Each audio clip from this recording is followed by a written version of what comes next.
अस्सलाम वालेकुम बच्चों। स्टार्ट करें भाई। पेपर पेपर है आज का मई जून 2021, पेपर 2 वेरिएंट 1। ठीक है। आज मैं सोचा था हम पेपर जो है वो उल्टे ऑर्डर में करते हैं। लास्ट वाले क्वेश्चन से स्टार्ट करते हैं, क्योंकि एंड में हम जल्दी जल्दी में हम अक्सर अक्सर लगे हुए होते हैं, तो लास्ट वाले क्वेश्चन थोड़े से इग्नोर हो जाते हैं। तो will start the opposite order. ठीक है। So will start from question number 10, और सेक्शन बी वाले जो सवाल है वो पहले कर रहे हैं। चलो। तो टेबल जो है वो it contains the details of nature and some properties of alpha beta gamma emissions. All right. तो आपको जो है वो नेचर, चार्ज और पेनिट्रेटिंग पावर जो है वो बताई हुई है अल्फा बीटा गामा की। कुछ चीज़ें दी हुई हैं, कुछ चीज़ें मिसिंग हैं, और आपने टेबल कंप्लीट करना है पूरा 6 मार्क्स के लिए। सो सबसे पहले बीटा की नेचर बताओ क्या होता है। What is it? क्या लिखने लगा हूँ मैं? इलेक्ट्रॉन। गैमा की क्या नेचर है? इलेक्ट्रो मैग्नेटिक वेव है। अल्फा का चार्ज +2 ई। ये ई लिखना लाजमी है, ये +2 लिख के नहीं फारिग हो जाना। ई का मतलब होता है एलिमेंट्री चार्ज, जिसकी अपनी वैल्यू 1.6 टाइम्स 10⁻⁻19 होती है। अच्छा, अब इन्होंने नेगेटिव लिखा हुआ है, लेकिन कोई बात नहीं, खैर है। -1 ई। गैमा का चार्ज 0, कोई चार्ज नहीं। पेनिट्रेटिंग पावर, अब ये तो हम क्वालिटेटिवली बताएंगे, लेकिन जिस तरह उन्होंने लिखा है फिर हम भी उसी तरह लिख लेते हैं। ठीक है। उन्होंने जिस तरह लिखा है हम भी उसी तरह लिखते हैं। Stop by 5 mm of aluminium, तो ये क्या होता है? स्टॉप बाय 2 mm, 3 mm, बस लिख दो few mm of paper, few mm thick paper.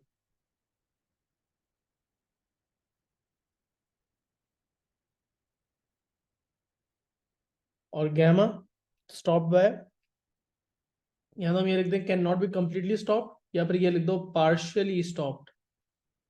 Partially stop अगर करना भी है तो किस चीज से? लिख दो तकरीबन ऐसे 5 सेंटीमीटर लिख दो, या फ्यू सेंटीमीटर्स लिख दो, कोई वैल्यू लिखने की जरूरत नहीं है। और मेटल कौन सा यूज कर रहे हैं हम? लेड, जो कि सबसे ज्यादा डेंस मटेरियल होता है। तो ये है सारी चीजें जो हमने याद की हुई हैं, बस आपको यहाँ पे फिल आउट करनी है। अच्छा जी, ये कह रहे हैं जी surgical instruments are placed in plastic bags in thin plastic boxes. ठीक है। A conveyor belt takes the boxes close to a cobalt 60 source. Source से क्या निकलेगा? सोर्स इनको स्टेरिलाइज करती है, जाहिर सी बात है रेडिएशन एमिट करेगी सोर्स, और इससे ये कोबाल्ट 60 की सोर्स है जिस पर रेडियो एक्टिविटी का निशान बना हुआ है। इससे रेडिएशंस निकलती हैं, और ऐसे जो है वो बॉक्सेस रखे हुए हैं, ये ऐसे करके सोर्स के पास से गुजरते हैं और ऐसे करके वापस चले जाते हैं। सोर्स इनको स्टेरिलाइज करती है। स्टेरिलाइज कैसे करेंगी? इसमें से रेडिएशंस एमिट होंगी। तो ये जो सर्जिकल इंस्ट्रूमेंट्स हैं, जब रेडिएशंस इनको हिट करेंगे तो इनके ऊपर जो जर्म्स होंगे वो मर जाएंगे। यही है। तो what is meant by the term isotope, वो पहले पूछ रहे हैं। ठीक है। अच्छा, उन्होंने ये भी बता दिया कि कोबाल्ट 60 जो है उसमें क्या एमिट हो रहा है? गैमा रेडिएशन एमिट हो रही है। ठीक है। गैमा रेडिएशन जर्म्स को किल करेगी। पहले कह रहे हैं आइसोटोप का मतलब बता दें। हम बताते हैं nuclei of the same element with same number of protons but different number of neutrons. यही है जवाब। प्रोटॉन नंबर सेम होता है, न्यूट्रॉन नंबर डिफरेंट होता है, बस that's the gist of it. Suggest a property of gamma that enables it to sterilize the bags in the boxes. तो क्या गैमा का क्या फायदा है? गैमा क्यों यूज कर रहे हैं? गैमा की सोर्स क्यों यूज कर रहे हैं? अल्फा सोर्स या बीटा सोर्स क्यों नहीं यूज कर रहे हैं?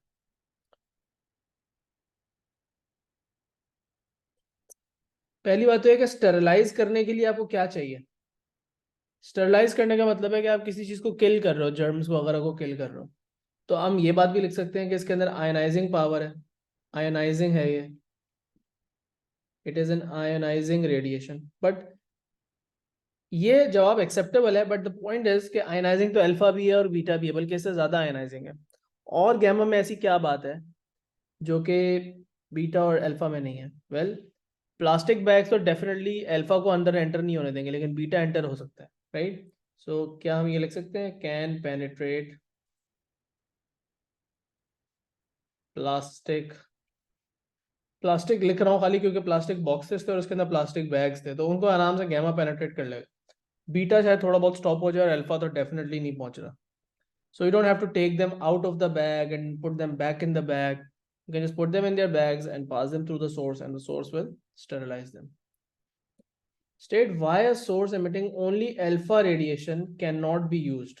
अब वही बात जो हमने लिखा कि गैमा पेनिट्रेट कर सकता है, तो अल्फा पेनिट्रेट नहीं कर सकता। अल्फा पेनिट्रेट नहीं कर सकता।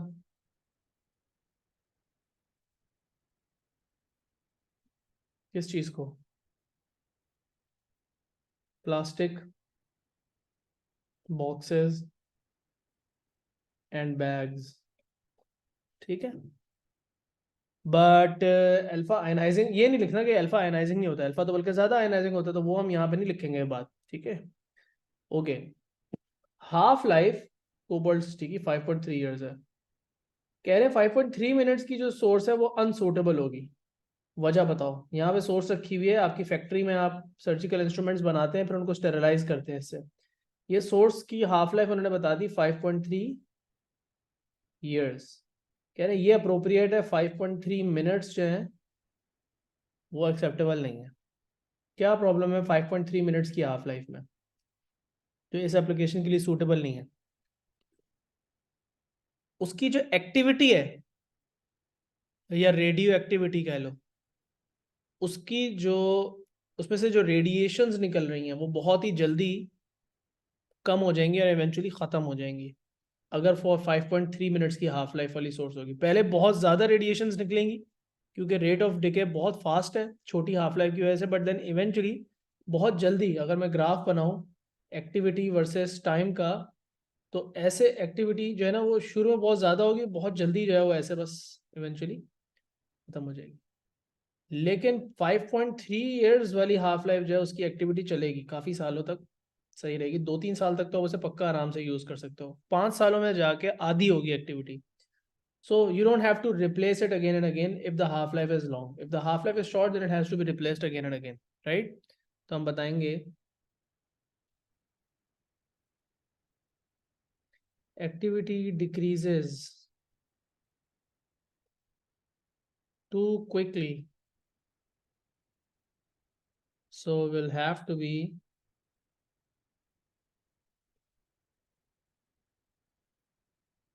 replaced very often. And by very often we basically mean कि 1 घंटे में 4-5 दफ़ा आपको चेंज करने पड़ेंगे।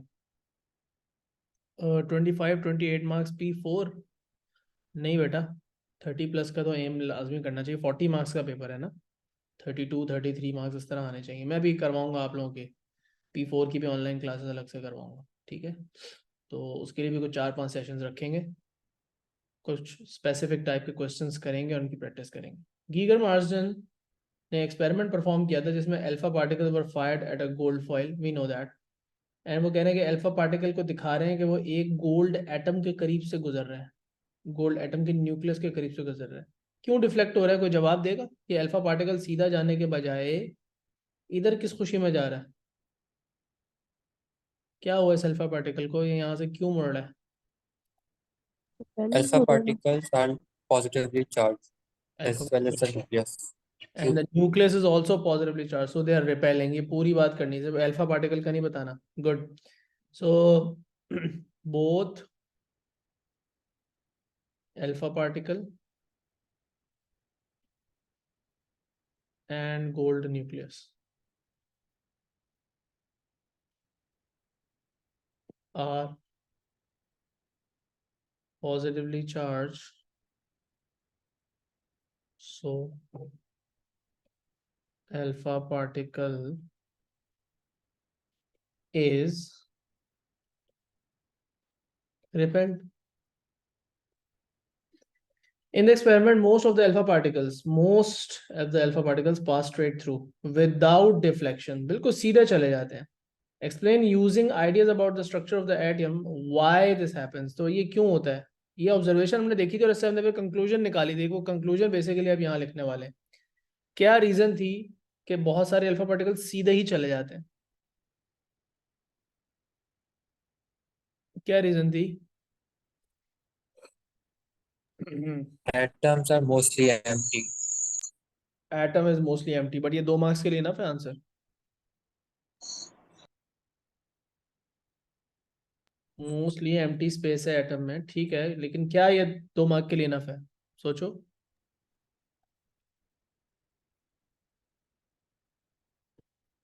With a positively charged center. हाँ, बट क्या ये पॉजिटिव चार्ज वाली बात, इस बात से इसका कोई लिंक है कि ज्यादातर अल्फा पार्टिकल सीधे जा रहे हैं? इसी बात से कि ज्यादातर अगर एटम एम्प्टी है तो फिर ज्यादातर उसका जो मास है वो किधर है, इस बात पे जाओ ना. अब जो इससे बात निकलती है, जिससे लिंक होती है बात, उसको बताओ. बताओ भाई, उसका जो न्यूक्लियस है, न्यूक्लियस पे अब आओ ना यार.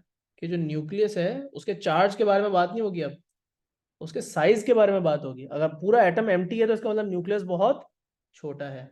Atom nucleus is very small, right.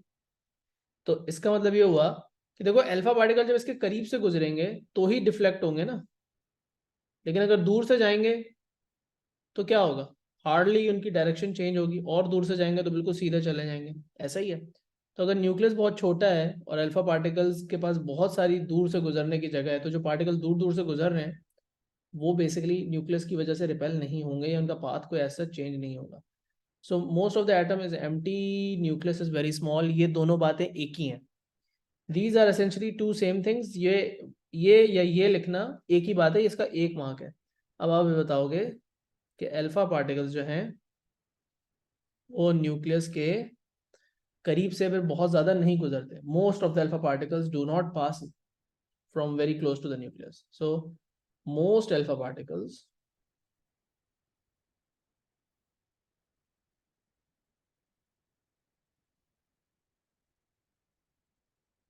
do not pass close from close to the nucleus. बहुत जगह है उनके पास. ठीक है. तो ये हो गया क्वेश्चन नंबर 10. अब हम जा रहे हैं 9 पे. क्वेश्चन नंबर 9 किस बारे में भाई? Electricity, right. ये क्या ग्राफ है? इस ग्राफ को क्या बोलते हैं आप? Current voltage, I V characteristic कहते हैं इसको. किसका है ये? फिलामेंट लैम्प का. कैरेक्टरिस्टिक शेप है, एज यू कैन सी. ये होता है ऐसे. हमने कर्व बनाया हुआ है, लेकिन यहाँ पे आप देख लो कि थोड़ी सी लाइन सीधी है, फिर कर्व हो रहा है, फिर भी तकरीबन line almost. I mean it is a curve if you look at it very closely. अपना सर थोड़ा सा बिल्कुल स्क्रीन के करीब करके देखो तो it is a curve, but बहुत ऑलमोस्ट सीधा सीधा ही जा रहा है. ठीक है, बट है कर्व ही. खैर, वो कह रहे हैं कि यार ये इनकम्प्लीट डायग्राम आपको हम दिखा रहे हैं नीचे. ये तो चलो यहाँ से करंट वोल्टेज की वैल्यूज आ जाएंगी. ये है एक इनकम्प्लीट डायग्राम, सर्किट डायग्राम, जो कि स्टूडेंट यूज कर रहा है किस लिए? Obtain the readings for the graph. So the student needs to do what? He needs to obtain multiple values of current and voltage. तो स्टूडेंट को जाहिर सी बात है टेबल में करंट और वोल्टेज की वैल्यूज चाहिए बहुत सारी. How can you obtain this from the diagram? आपने डायग्राम को कंप्लीट करना है. कुछ चीज़ें उन्होंने आपको बता दी जो आपने इंक्लूड करनी है, बहुत सारी चीज़ें ऐसी हैं जो आपको खुद सोचनी है. सो आपने लैंप बनाना है, वोल्टमीटर बनाना है, वेरिएबल रजिस्टर बनाना है. मेन चीज़ें तो बता ही दी यार उन्होंने आपको. एमीटर खुद बना दी. They basically told you everything. So what do you need to do? Variable resistor और रजिस्टर आपस में सीरीज में होंगे या पैरेलल में? पहले तो ये डिसाइड करो. Series. राइट. तो यहाँ लगा दिया रजिस्टर. सॉरी, रजिस्टर नहीं, लैंप. लैंप अंडर टेस्टिंग है. अगर फिक्स्ड रजिस्टर अंडर टेस्टिंग होता तो उसको हम, तो ये हो गया लैंप. इसके साथ आप कह रहे हो कि सीरीज में वेरिएबल रजिस्टर लगा दें. बिल्कुल सही कह रहे हो. वेरिएबल रेजिस्टर ऐसे बनाते हैं।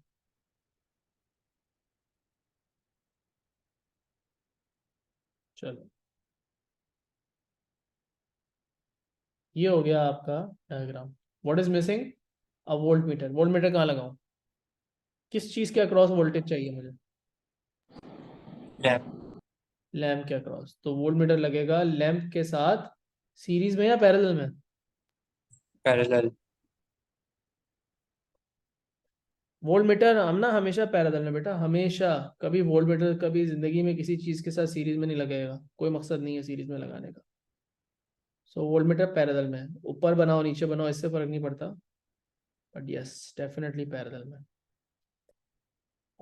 वेरिएबल रेजिस्टर, यस यस, ये सीरीज में होगा, ये सीरीज में लगेगा। क्योंकि जब सीरीज में लगाने का मकसद क्या होता है, इसके रेजिस्टेंस की वैल्यू आप चेंज करते हो, राइट? इसका रेजिस्टेंस आप बढ़ाते हो या कम करते हो, उससे इसके अक्रॉस वोल्टेज बढ़ता है या कम होता है। वोल्टेज इसको कहाँ से मिल रहा है? बैटरी का जो ईएमएफ है उसका कुछ शेयर मिल रहा है इसे।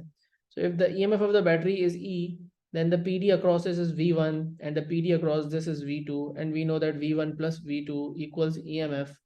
बट ये जो शेयर है V1 और V2 का, ये चेंज होता है, and it depends on the value of this variable resistor. Yes, so हम वेरिएबल रेजिस्टर का रेजिस्टेंस चेंज करते हैं, जिससे इसके अक्रॉस पीडी चेंज होता है और फिर इसके अक्रॉस पीडी चेंज होता है। और फिर जैसे जैसे इसका रेजिस्टेंस आप बढ़ाते जाओगे, बल्कि आप क्या करते हो, इसका रेजिस्टेंस शुरू में मैंने आपके नोट्स में स्टेप्स लिखे हैं कि सबसे पहले आप इसका रेजिस्टेंस मैक्सिमम वैल्यू पे रखते हो, फिर इसका रेजिस्टेंस करते हो डिक्रीज, तो इसके अक्रॉस पीडी भी होता है डिक्रीज, इसके अक्रॉस जो पीडी है वो फिर करता है इंक्रीज।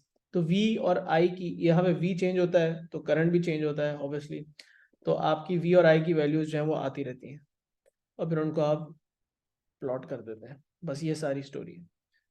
अब वो कह रहे हैं the ammeter has these ranges, right? Okay, how the student uses different ranges. So he might not need to use just one range, he might have to use multiple ranges, right? So कह रहे हैं कि student कैसे multiple ranges use करेगा, which will allow all 9 points to be plotted precisely on the graph and safely. Safety का भी एक issue है। एमीटर की जब रेंज बहुत छोटी सेट करते हैं ना बेटा, और उसमें बड़ा करंट पास करता है, तो एमीटर का फ्यूज उड़ जाता है। ठीक है, तो सारी चीज़ों का ख्याल रखना है। तो अब आप सोचेंगे ये आपके करंट की सारी रीडिंग्स हैं। अच्छा, इसमें one thing helpful is to convert these milli amperes as well into amperes, because ये सब रीडिंग एम्पेयर्स में लिखी हैं, तो आपको एक कंपैरिजन करने में आसानी हो जाती है। So maybe I can write this as 10 milliamperes कितना होता है बेटा? 0 से व्हाट इज इट, ये कितना होता है? 0.1।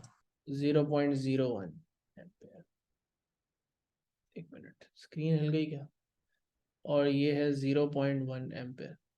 So now you have everything in Ampere's. 0 से 10, 0 से 1, 0 से 0.1 और 0 से 0.01। अब कौन सी रेंजेस जो है वो स्टूडेंट यूज करेगा देख लेते हैं। सो पहले इनिशियल छोटे करंट्स की वैल्यूज के लिए वो कौन सी रीडिंग्स चूज करेगा? So let's see what's the minimum value of the current that is measuring. 0.2 something, so let's say 0.2 और 0.4 के बीच में है। तो ये तो डेफिनेटली यूज नहीं होने वाली। और क्या ये भी यूज होगी? नहीं, आपकी सबसे छोटी रीडिंग ही इससे ज्यादा है। Am I correct? तो how can you use this? कोई खास फायदा नहीं है, राइट? अच्छा, उसके बाद ये वाली जो रीडिंग है ये इसकी यूजफुल होगी, बिकॉज ये तकरीबन ये वाली रीडिंग, ये वाली रीडिंग, ये वाली तकरीबन ये सारी, ये वाली जो रीडिंग्स हैं ये सारी 1 एम्पेयर के अंदर अंदर है, लेकिन इनफ डिफ्लेक्शन आएगी तो आप प्रिसाइसली मेजर कर सकते हो। उसके बाद 1 एम्पेयर से बड़ी वाली जितनी रीडिंग्स ऑब्वियसली वो 1 एम्पेयर के रेंज से नहीं होगी, 1 एम्पेयर की रेंज से नहीं होंगी, बल्कि 10 एम्पेयर वाली रेंज से मेजर करनी पड़ेंगी। बट अब सवाल ये पैदा होता है कि आप बड़ी रेंज से स्टार्ट करेंगे या छोटी रेंज से। अभी मैंने एक बात की 2 मिनट पहले कि अगर आपकी रेंज से बड़ा करंट फ्लो करेगा तो एम मीटर का फ्यूज ब्लो कर जाएगा। So you don't want that to happen.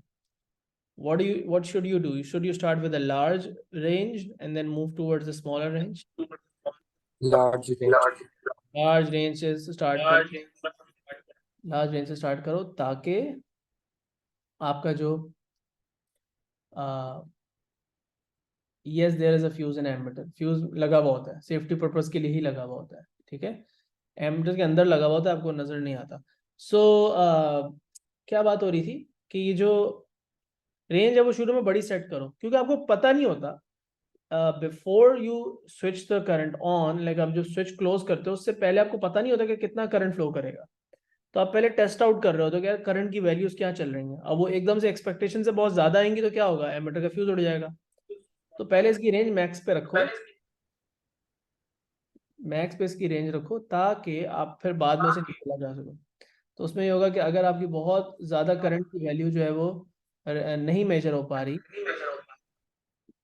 एक मिनट रुकना यार मोहित बेटा, तुम बार बार अनम्यूट हो रहे हो, फिर मेरी आवाज़ वापस जो है ना वो आ रही है, क्या कहते हैं, वापस वो एको होके वापस आ रही है। अनम्यूट ना हो बेटा, म्यूट ही रहो प्लीज़। अच्छा, अब क्या बात हो रही थी कि बड़ी रेंज पहले सेट रखें और ऊपर से नीचे की तरफ आए। So start with 0 to 10 ampere range, ठीक है। और उसके बाद जो है वो आप बताओगे कौन सी रीडिंग्स के लिए आप ये यूज़ करोगे for last how many points, 1 2 3 4 5, last 5 points.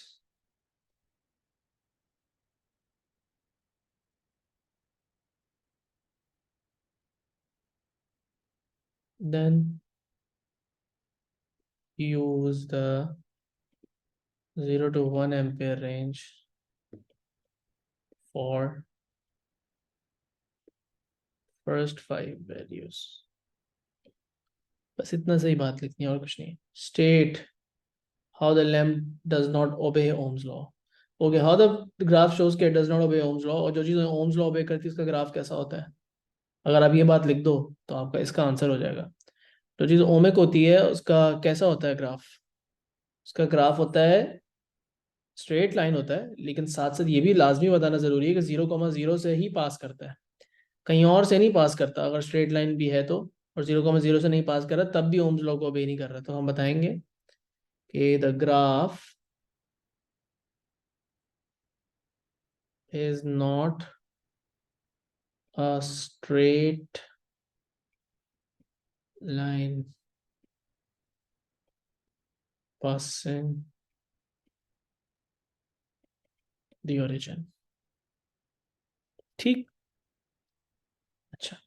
use figure 9.1 to determine the resistance of the lamp when voltage, so when जब वोल्टेज इतना है और फिर जब वोल्टेज इतना है तो रेजिस्टेंस दोनों बार लैम्प का डिफरेंट आएगा, क्योंकि आपको पता है कि ओम्स लॉ ओबे नहीं कर रहा, तो लैम्प का रेजिस्टेंस हायर वोल्टेजेस पे ज़्यादा आता है, शायद आपको ये बात याद हो। और वो कैसे पता लगता है, ग्रेडियंट कम हो रहा होता है तो इससे हमें पता लगता है कि रेजिस्टेंस जो है वो बढ़ रहा है। खैर, तो 0.4 के वोल्टेज पे पहले आपने निकालना है रेजिस्टेंस, तो 0.4 के वोल्टेज पे आपको करंट भी चाहिए। अब 0.4 का जो वोल्टेज है वो यहाँ है,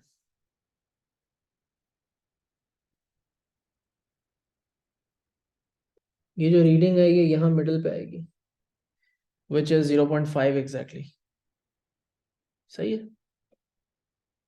तो यहाँ पे क्या आ जाएगा, R is equals to V over I, 0.4 divided by 0.5, what does that give you? 0.8। Unit के साथ। अब आपको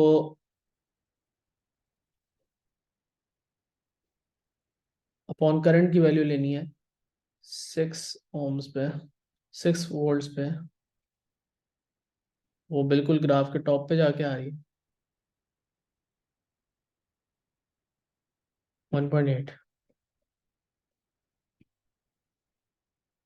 6 डिवाइडेड बाई 1.8 ऑब्वियसली ज़्यादा रेजिस्टेंस आएगा, और ये आ रहा है जी 6 डिवाइडेड बाई 1.8, 3.3 भी आ रहा है, तो बस 3.3 लिख देंगे, टू सिग्निफिकेंट फिगर्स, 3.3 नॉट 0.33। और से explain why the resistance of the lamp changes. ये रेपिटेटिव सवाल है, सवाल आप बहुत दफा कर चुके लैंप के बारे में कि लैंप का क्यों जो है वो रेजिस्टेंस चेंज होता है at higher voltages and currents, at higher currents temperature increases. अब क्योंकि 2 मार्क का क्वेश्चन तो आप बता दो, सो एटम्स वाइब्रेट मोर, ये लिख दो बेशक। बेशक वाइब्रेशन ना भी मेंशन करो, I think it would still be fine, just say temperature increases, तो इसलिए टेम्परेचर के साथ रेजिस्टेंस बढ़ता है। सो रेजिस्टेंस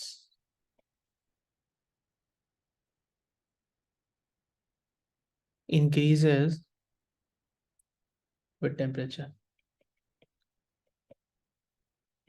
ठीक हो गया।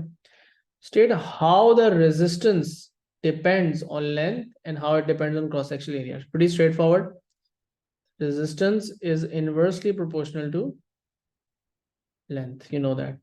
Sorry, क्या हो गया, उल्टा बोल लो, directly proportional डायरेक्टली। और inversely proportional to area। ठीक है, लेंथ डबल होगी रेजिस्टेंस भी डबल होगा, लेकिन एरिया डबल होगा तो लेंथ रेजिस्टेंस आधा हो जाएगा। अब वो कह रहे हैं जी student obtains a long sample of the same type of wire as the filament in the lamp. तो बेसिकली लैम्प के अंदर फिलामेंट लगा हुआ है, ये लैम्प है, इसके अंदर ये फिलामेंट लगा हुआ है, और स्टूडेंट के पास एक वायर है जो कि उसी मटेरियल की बनी हुई है जिस मटेरियल का ये फिलामेंट है। So the student has a wire and the lamp has the filament. They are both made out of the same material. He obtains cross-sectional area भी same है. He cuts 1 meter length of the wire and measures the resistance at room temperature. He obtains the value of 16 ohms. So 1 meter of the wire has a resistance of 16 ohms. अब वो कह रहे हैं use the appropriate resistance value using appropriate resistance value from D. Part D में आपने 2 resistance निकाले थे, एक ये निकाला था और एक ये निकाला था। कह रहे हैं इनमें से कोई वैल्यू चूज करें अप्रोप्रिएट वाली, और वो कह रहे हैं कि लेंथ एस्टिमेट करें फिलामेंट की, जो आपका एक्चुअल फिलामेंट है जो लैंप के अंदर लगा हुआ है उसका आप जो है वो क्या करें, क्या कहते हैं, लेंथ एस्टिमेट करें। तो सवाल को इतना कॉम्प्लिकेट किया हुआ, लेकिन ये इतना मुश्किल है नहीं। This is a pretty straight forward question. You know that resistance is directly proportional to length and area is constant and the material is the same. So what it comes down to is this formula, R1 over R2 is equals to L1 over L2। इसको over complicate करने की जरूरत नहीं। उन्होंने ये कहा कि जो आपका भाई ये L2, आपकी जो वायर है उसको हम कह देते हैं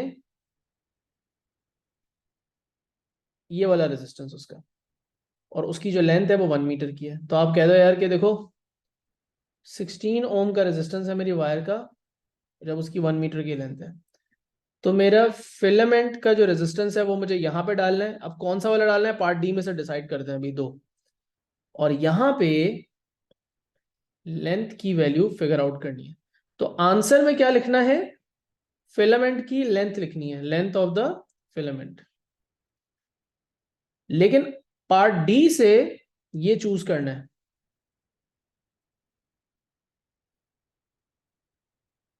पार्ट डी के आंसर से ये वैल्यू पहले चूज करनी है, अप्रोप्रिएट वैल्यू ऑफ रेजिस्टेंस। सो कौन सी वैल्यू चूज करें, ठीक है। अब आपके पास सवाल जो है ना उस पर कहानी सारी आ जाती है कि अप्रोप्रिएट वैल्यू कौन सी चूज करें। चलो पहले मैं आप लोगों से पूछता हूँ, इस सवाल को एक दफा गौर से पढ़ना, ठीक है, जरा आंखें खोल के पढ़ना, फिर मैं तुम लोग को रेजिस्टेंस की वैल्यू दिखाता हूँ और बताना कि कौन सा। पहले सवाल को एक दफा आंखें खोल के पढ़ लो, एक दफा पढ़ लो। ये इतना लंबा जो लिखा है ना, इसमें एक छोटी सी बात है जो बड़ी इंपॉर्टेंट है। So just read this carefully. I'll give you 30 seconds to read this, and then I'll show you the two values of resistance, and then I'll show you the graph as well, maybe, and then you will tell me कि कौन सी value resistance की use करनी चाहिए। आमना जी। आमना आप सही कह रही हो, आप बिल्कुल सही पहुंच गई हो। Okay, so I am assuming everyone has read the question, पढ़ लिया। अब वो कह रहे हैं कि इनमें से कौन सी रेजिस्टेंस की वैल्यू चूज करनी चाहिए, ये या ये। R2 की जगह क्या रखो, 0.8। क्यों? क्योंकि रूम टेम्परेचर का क्या है? स्टूडेंट ने जो मेजरमेंट ली थी, स्टूडेंट ने जो मेजरमेंट ली थी वो रूम टेम्परेचर पे ली थी। तो आपका जब लैंप ऑफ होता है, आपका जब लैंप ऑफ होता है तो उसमें जाहिर सी बात है वो रूम टेम्परेचर पे होता है, और छोटी छोटी करंट्स और वोल्टेजेस की वैल्यू पे अभी फिलामेंट इतना हॉट नहीं हुआ होता। तो इस पॉइंट से जो रेजिस्टेंस आया है वो फिर भी कहीं कहीं क्लोज टू रूम टेम्परेचर होगा। बट जो इस पॉइंट से आप रेजिस्टेंस की वैल्यू उठा रहे हो उस वक्त तो लैंप बहुत ज्यादा हॉट हो चुका होगा, तो उसकी रेजिस्टेंस की वैल्यू बाद में बहुत ज्यादा जो है वो मेटल के जो प्रॉपर्टीज है वही बहुत ज्यादा चेंज हो जाएंगी। So it's not appropriate to use this point, but the resistance that is taken from the lower value, तो ये वाला यूज करना पड़ेगा। ठीक है बेटा, गुड। तो हम यहाँ पे R2 की वैल्यू क्या डाल रहे हैं, 3.3, 3.33 कर देते हैं, यहाँ पे राउंड ऑफ नहीं करते। Rearrange and solve, what do you get? 0.8। Sorry sorry, अच्छा गलत रेजिस्टेंस डाल दिया, रेजिस्टेंस तो छोटा वाला डालना था ना, ये डालना था। R2 की वैल्यू छोटी वाली डाली, ऊपर वाला रेजिस्टेंस यूज करना था। अच्छा, तो ऊपर वाला रेजिस्टेंस यूज किया, अब इसको सब रीअरेंज किया, सॉल्व किया, क्या आंसर आ रहा है? Let's see, 0.8 into 1 divided by 16, 0.8 divide by 16 किया तो आंसर आता है 0.05। सो ये है हमारी वायर की लेंथ, फिलामेंट की वायर की लेंथ 0.05 मीटर है। ऑलराइट, दो क्वेश्चन हो गए बड़े बड़े, और अब हम तीसरा क्वेश्चन करते हैं। ओके जी, stationary horse and its rider jump over two fences. Okay. Shows the side view of the horse. Label and draw forces acting on the horse. Right. अब आप लोग थर्ड लॉ की जो कॉन्सेप्ट है ना उसमें बहुत ज्यादा प्रॉब्लम है, और फ्री बॉडी डायग्राम बनाने में बहुत सारे लोगों के कॉन्सेप्ट्स खराब है। तो इसको हॉर्स पे जो फोर्स बनानी है वो कौन कौन सी है, नहीं आमना, यही तो बात है। देखो गर्ल का जो वेट है वो गर्ल पे लग रही है फोर्स, गर्ल का जो वेट है it is the force of gravity acting on the girl. So girl का वेट आप बना रहे हो अगर, तो वो तो गर्ल पे लग रही है फोर्स, हॉर्स पे थोड़ी लग रही है। पहले हॉर्स का वेट बनाओ, हॉर्स का वेट, ठीक है। सो पहले हॉर्स का वेट बना दिया, कितना वैल्यू नहीं पता, बट वेट ऑफ हॉर्स लिख दिया, ठीक है। अब गर्ल की जो वेट की बात है ना उस पर अभी हम बात करते हैं, लेकिन और कोई ऑब्वियस फोर्स बताओ पहले। Sir opposing forces on the horse. From, जहां पे इसका जमीन पे पांव टच हो रहे हैं। अब आप मल्टीपल बनाना चाहो, मल्टीपल बनाना चाहो फोर्सेस तो मल्टीपल बना लो, वरना एक बना लो, एक ही बना लेते हैं। And let's just label this force N normal action force. अब उन्होंने बात की है कि the force that the rider exerts on the horse, जो आप गर्ल का वेट बोल रहे थे ना वो यहां से बनता है और वो गर्ल का वेट होता है, लेकिन गर्ल के वेट के बराबर ही, क्योंकि गर्ल नीचे गिरना चाह रही है, obviously the gravity is pulling her down, so where they are in contact, ये हॉर्स के ऊपर एक नॉर्मल कांटेक्ट फोर्स ही लगा रही है जो कि डाउनवर्ड्स लग रही है, लेकिन वो कह रहे हैं इस फोर्स को आपने स्पेसिफिकली एफ ही लेबल करना है। सो ये बात ध्यान में रखना कि जो गर्ल की हॉर्स पे डाउनवर्ड फोर्स लग रही है उसको आपने एफ ही लेबल करना है, और अपनी जो अपने फोर्स है उसका नाम जो है वो रख दो नॉर्मल कांटेक्ट फोर्स। वो भी नॉर्मल कांटेक्ट फोर्स ही है, लेकिन वो ऊपर से लग रही है क्योंकि गर्ल हॉर्स को नीचे पुश डाउन कर रही है, ग्राउंड हॉर्स को ऊपर पुश अप कर रहा है, तो ये हैं जो फोर्सेस हॉर्स पे एक्ट कर रही हैं। अभी हॉर्स क्योंकि स्टेशनरी है तो कोई एयर रेजिस्टेंस और कोई इस किस्म की चीजें नहीं है, ठीक है। अब वो कह रहे हैं how the Newton third law apply to force F. Force F का पेयर आप ढूंढो, न्यूटन थर्ड लॉ जब कह रहे हैं ना अप्लाई करो तो पेयर ढूंढो, फोर्स एफ का पेयर कौन सा है? Is it drawn on the diagram first of all, क्या फोर्स एफ का पेयर डायग्राम पे बना हुआ है या नहीं बना हुआ, पहली बात तो ये।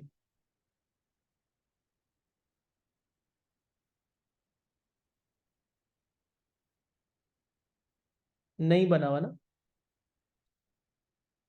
नहीं बना हुआ, नहीं बनी हुई वो फोर्स, क्योंकि हमने जो फोर्सेस बनाई हैं वो सारी हॉर्स के ऊपर एक्ट कर रही हैं।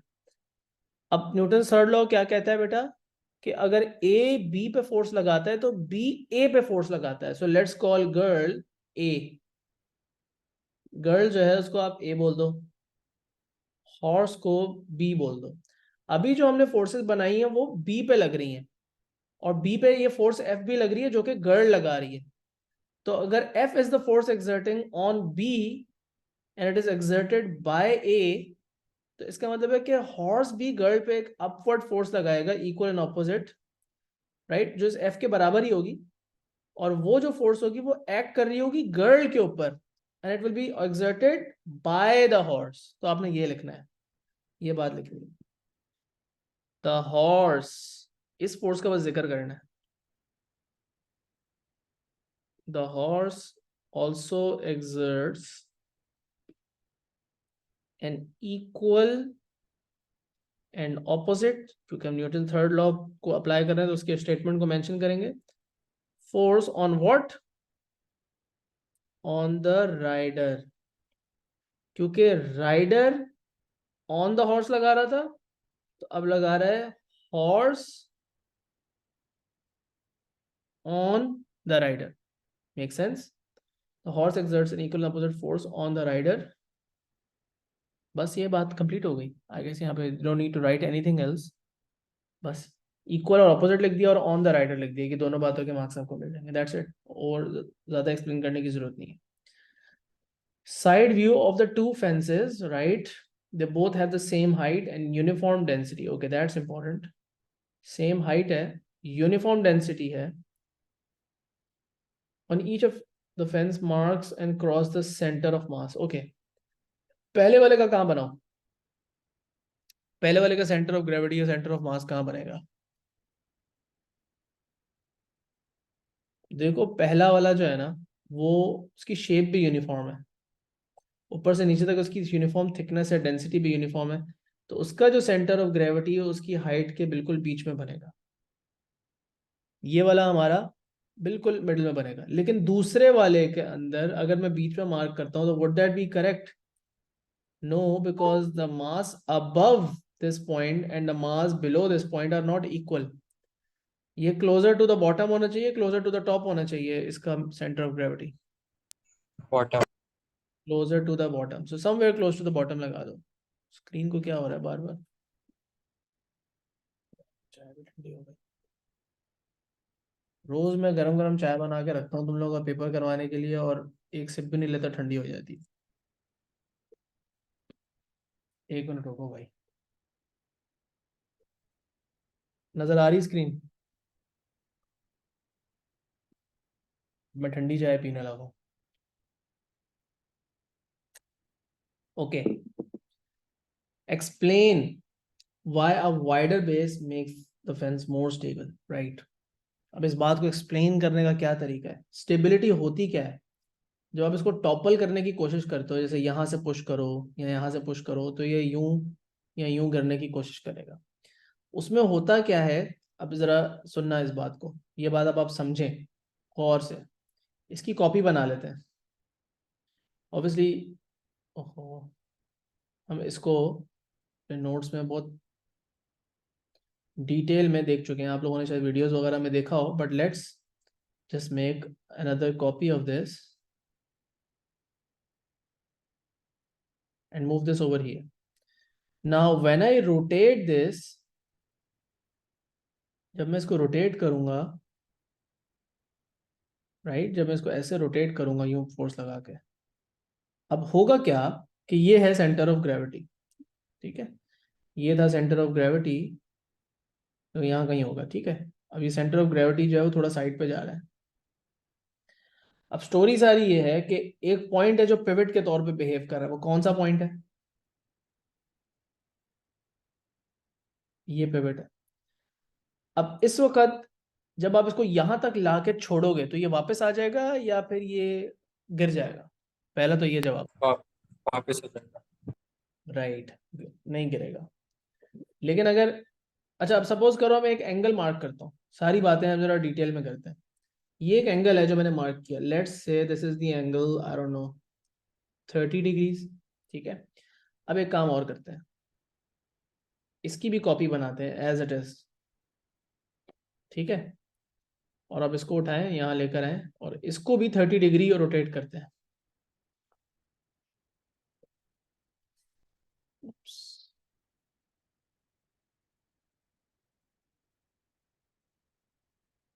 So trying to rotate this about the same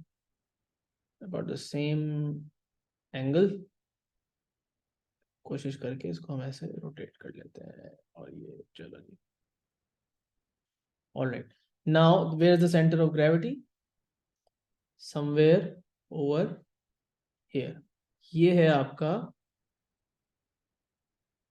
pivot. और समझ लो कि तकरीबन उतने ही डिग्रीज पे,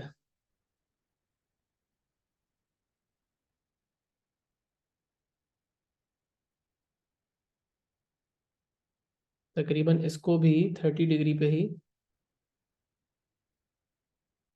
रोटेट किया है। क्या ये वापस आएगा या नहीं? No sir. गिर जाएगा। तो अब आप बताना चाह रहे हैं, इस बात को एक्सप्लेन करना चाह रहे हैं, अभी तक एक्सप्लेनेशन पे हम आए नहीं थे। But now you look at the centre of gravity and look at the force that acts from the centre of gravity. What is that force called? It is called the weight. ये weight की force बना रहा हूं मैं, ये है इसका wait. Pivot की पोजीशन देखो और वेट की फोर्स को देखो, एंटी क्लॉकवाइज मोमेंट प्रोड्यूस होगा और ये इसको वापस ले आएगा, because the pivot has not gone outside the base। Wide base होने का फायदा ये हुआ, लेकिन क्योंकि इसकी बेस ही छोटी है तो उतना ही रोटेट करने के बावजूद इसका वेट, एक मिनट एक मिनट एक मिनट, थोड़ा सा बाहर अंदर बन गया, यहां बनेगा।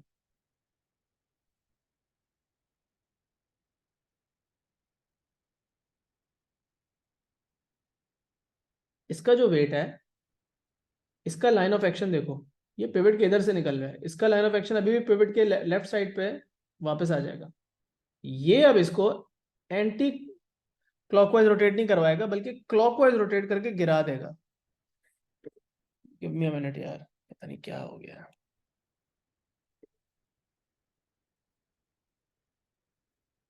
Okay, so does everyone understand? ये जो वेट है, इसका लाइन ऑफ एक्शन पिवट से बाहर आ गया, बेस से बाहर आ गया, छोटी बेस होने का ये नुकसान हुआ कि अब ये क्लॉकवाइज मोमेंट प्रोड्यूस होगा और आपने थोड़ा सा ही एंगल 30 डिग्री का एंगल पे रोटेट किया था, ये गिर जाएगा। इसकी जो पिवट है ये बेस से बाहर नहीं निकला तो एंटी क्लॉकवाइज रोटेट करके उसे वापस ले आएगा। So how can we explain this generically? Right, अब हम इसे जेनेरिकली एक्सप्लेन कर देते हैं सिंपल लफ्जों में। तो हम बोलेंगे यार कि if both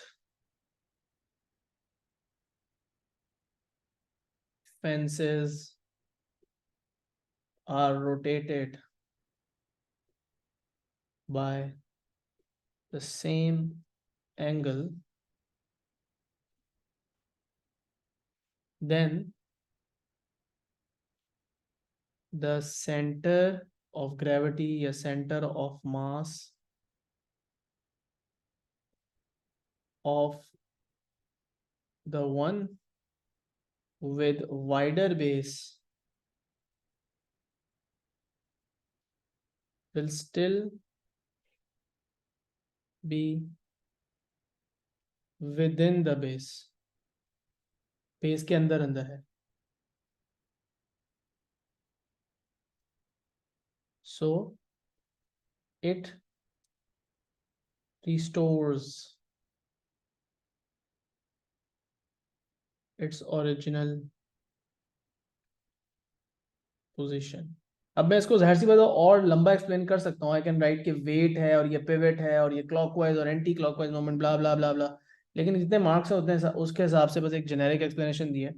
but I hope you understand the diagram, ठीक है। ओके, चलो आगे चलें, जल्दी जल्दी से स्पीड बढ़ाएंगे अब। Total mass of the horse and the rider together is 520। As they approach the fence, the horse and the rider have a total kinetic energy of 4000. Calculate the speed. पहली बात तो ये कि मास आपको दिया हुआ है और आपको काइनेटिक एनर्जी दी हुई है और आपने निकालना है स्पीड, तो काइनेटिक एनर्जी का फॉर्मूला लगाओ। That's straight forward.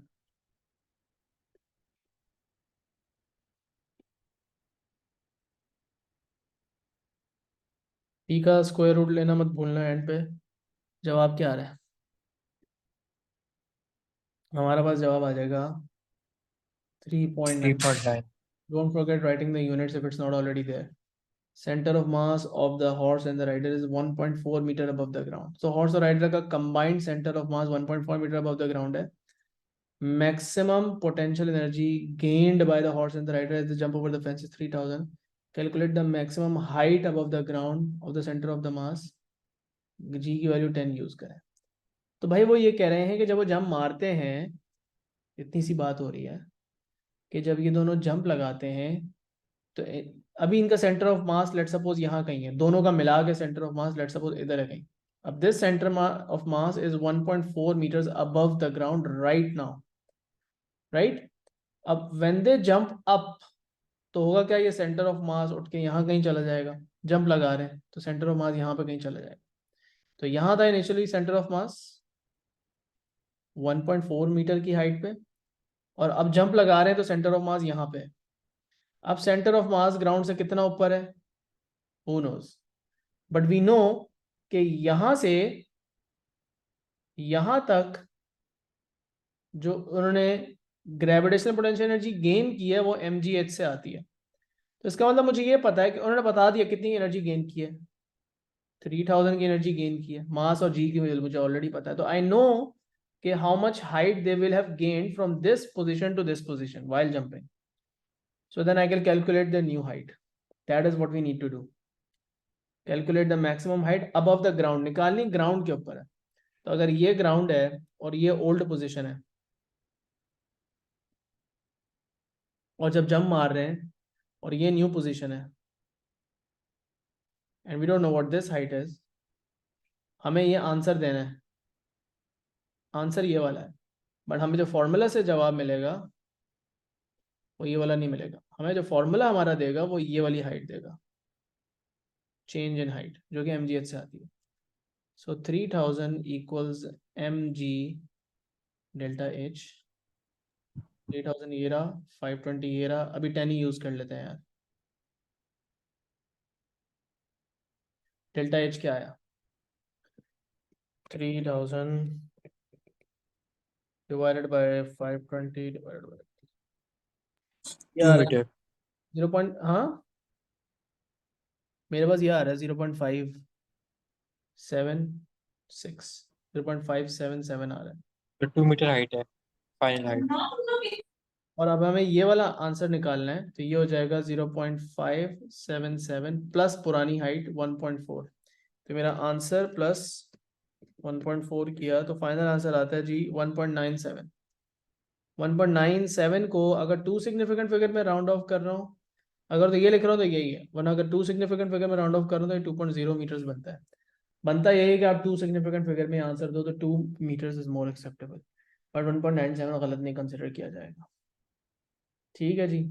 Section B आधा पेपर एक तरह से हमारा हो गया। 90 मार्क्स में से हमने, क्योंकि ये पुराने फॉर्मेट है और टोटल इसमें 90 मार्क्स होते हैं, इसमें से एक क्वेश्चन आप 15 का छोड़ते हो, तो 90 का अटेम्प्ट कर लिया, 90 में से 45 का अटेम्प्ट कर लिया, 45 का रहता है। ओके जी, एलडीआर और थर्मिस्टर बनाया हुआ है। What causes an increase in resistance, दोनों के केस में इसका रेजिस्टेंस कब इंक्रीज करता है थर्मिस्टर का, जब डिक्रीज इन टेम्परेचर होता है, और ये होता है डिक्रीज इन लाइट।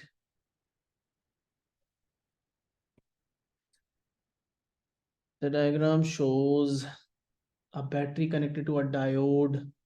और what you have is another IV characteristic graph जो कि डायोड का बना हुआ है, साथ में एक रेजिस्टर भी लगा हुआ है। The current in the resistor is 2 ampere and the potential difference across the resistor is 5.4. So careful, cell की वैल्यूज नहीं बता रहे, बता रहे हैं कि इसके अक्रॉस PD है 5.4 वोल्ट्स। अब ये दोनों सीरीज में लगे हुए हैं या पैरेलल में? Someone who can tell me this.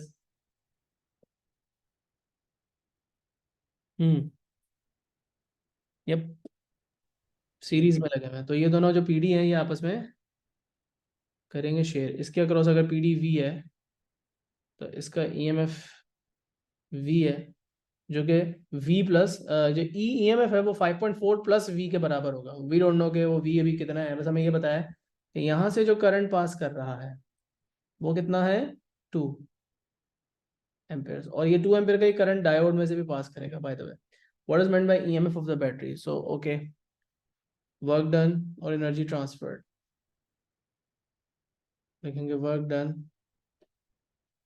Per unit charge. 1 mark के लिए ये भी काफी है, लेकिन पूरा लिख दो। To drive it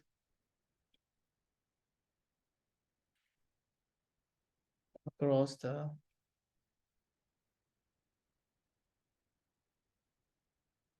complete circuit. Why the EMF must be greater than 5.4? Exactly for the reason that I explained on the diagram. There will be some PD across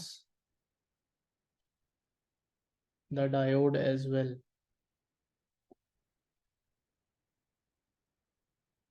Battery's EMF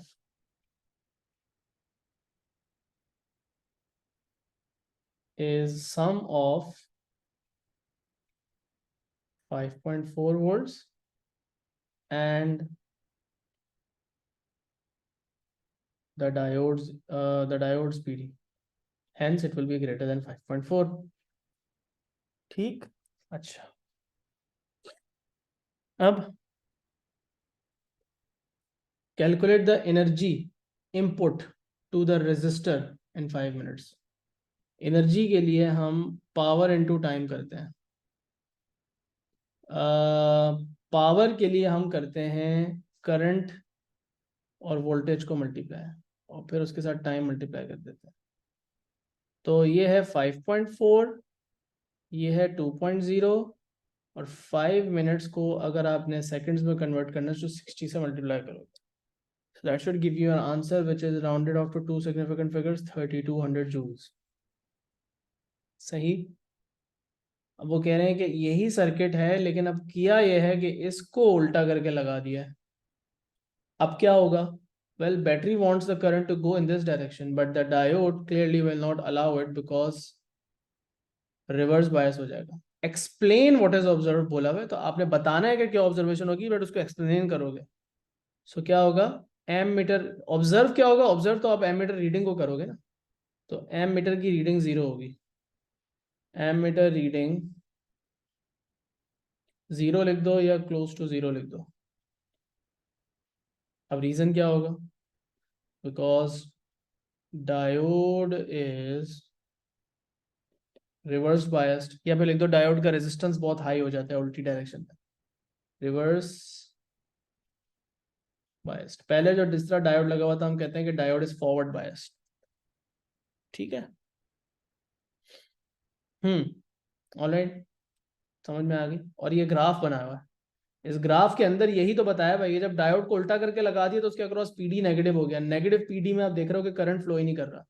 positive PD में 0.6 से आगे फिर current increase करना शुरू करता है। So that's question number 7। Let's move to 6। Okay यार, ये क्यों लग रहा है कि ये पेपर मैंने किया हुआ है? ये चैनल पे तो नहीं है ना? 100% नहीं है आई थिंक, पता नहीं, शायद करवाया हो किसी को बैठ के, but I am not sure कि क्वेश्चन मुझे लग रहा है मैंने देखे हुए। खैर, metal bar is moved upwards between poles of a magnet. तो ये जो मेटल बार है इसको मूव किया जा रहा है मैग्नेट्स के पोल्स के बीच में। क्या होगा? और ये एमीटर लगा हुआ है, एमीटर तो करंट मेजर करता है। अब हो ये रहा है कि आपके पास मैग्नेट्स के बीच में होती है क्या चीज़? ये क्या बना रहा हूँ? Magnetic field. और वो कह रहे हैं कि explain why there is a reading on the ammeter. Well, क्योंकि करंट फ्लो कर रहा है इस तरह या इस तरह, जैसे भी करंट फ्लो कर रहा है। अब ये करंट क्यों फ्लो कर रहा है? क्योंकि ये करंट इंड्यूस होता है, कहीं सेल या पावर सप्लाई तो लगी हुई नहीं है। लेकिन ये करंट या ईएमएफ इंड्यूस कैसे हुआ? रॉड में ईएमएफ कैसे इंड्यूस हुआ? वेल, क्योंकि यहाँ पे हैं मैग्नेटिक फील्ड लाइंस, और आपकी जो रॉड है ऊपर मूव करते हुए मैग्नेटिक फील्ड लाइंस को कर रही है क्या, कट। जब कंडक्टर मैग्नेटिक फ्लक्स लाइंस को करता है कट, तो कंडक्टर में होता है ईएमएफ इंड्यूस और उसके अंदर से करंट फ्लो करता है। सो आप बताओगे, the rod cuts the magnetic field lines,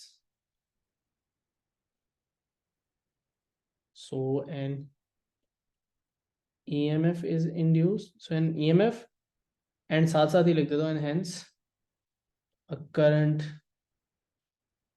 is induced which is obviously measured by the ammeter. तो छोटी सी सिंपल सी एक्सप्लेनेशन। अब वो कह रहे हैं कि इस टेबल के अंदर आप देखें कि अब उस पहले रॉड को कैसे मूव किया जा रहा था, ऊपर की तरफ, अब उसको नीचे भी मूव कर रहे हैं, ऐसे भी मूव कर रहे हैं और ऐसे भी मूव कर रहे हैं। इसके ऊपर भी बहुत डिटेल में बात हुई थी क्लास के ऊपर, तुम लोगों को सिमुलेटर के अंदर मुझे याद है एक एक चीज़ मैंने करके दिखाई थी, और फिर हमने ऑब्जर्व किया था कि रीडिंग आ रही है या नहीं आ रही है। तो कैसे पता चलेगा कि यहाँ पे रीडिंग कहाँ पे आएगी कहाँ पे नहीं आएगी, क्या रीडिंग नज़र आएगी बेटा? Left hand rule. नहीं नहीं नहीं बेटा, लेफ्ट हैंड रूल तो आप फोर्स निकालने के लिए लगाते हो यहाँ पे, तो वो तो जब करंट ऑलरेडी फ्लो कर रहा होता है, यहाँ बैटरी लगी हुई होती है और उसमें से करंट की डायरेक्शन आपको बताई हुई होती है, तो आप फोर्स की डायरेक्शन निकालने के लिए लेफ्ट हैंड रूल यूज करते हो। यहाँ पे ईएमएफ इंड्यूस हो रहा है, यहाँ पे आप पहली बात है कि करंट की डायरेक्शन पता लगाने के लिए राइट हैंड रूल लगाते हो। राइट हैंड रूल लगाने की कोई जरूरत है नहीं यहाँ पे, क्योंकि करंट की डायरेक्शन किसी ने नहीं मांगी। लेकिन भाई पहले वाले में बताओ कि करंट इंड्यूस होगा या नहीं होगा, पहला सिंपल सा जवाब, सिंपल यस नो, यस। होगा। ठीक है, लेकिन अब कुछ वजह है ना कि इन्होंने नीचे बनाया यहाँ पे एरो और यहाँ पे ऊपर बनाया, तो इससे कंपेयर कर दो। अगर लेट सपोज पहले करंट यू फ्लो कर रहा था, क्योंकि आप रॉड को ऊपर मूव कर रहे थे, तो अब इसी रॉड को जब नीचे मूव करेंगे तो करंट उल्टा फ्लो करेगा, तो एमीटर की रीडिंग आएगी, एमीटर के अंदर रीडिंग आएगी, डिफ्लेक्शन आएगी, लेकिन उल्टी डिफ्लेक्शन आएगी compare to what you saw over here. यहाँ पे आ रही थी पॉजिटिव रीडिंग, सर्कल कर दिया पॉजिटिव को, तो आप बताओगे ammeter gives a small negative reading. There is no explanation required, only answers. So आप बताओ, ammeter shows a small negative reading. उन्होंने ऊपर बता दिया पॉजिटिव, तो हमने यहाँ नेगेटिव कर दिया। What about over here? EMF induce होगा या नहीं? नो। मैग्नेटिक फील्ड लाइंस यू जा रही हैं और आपकी मूवमेंट भी उसी डायरेक्शन में, you are not cutting the magnetic flux line, so no reading. इसमें लाइंस यूं जा रही हैं and you are moving your rod like this, again you are not cutting the lines, again there is no reading। Simple सा सवाल था। The student finds that using a stronger magnet increases the reading on the ammeter, right? One other way you can produce a larger reading, rod same use करनी।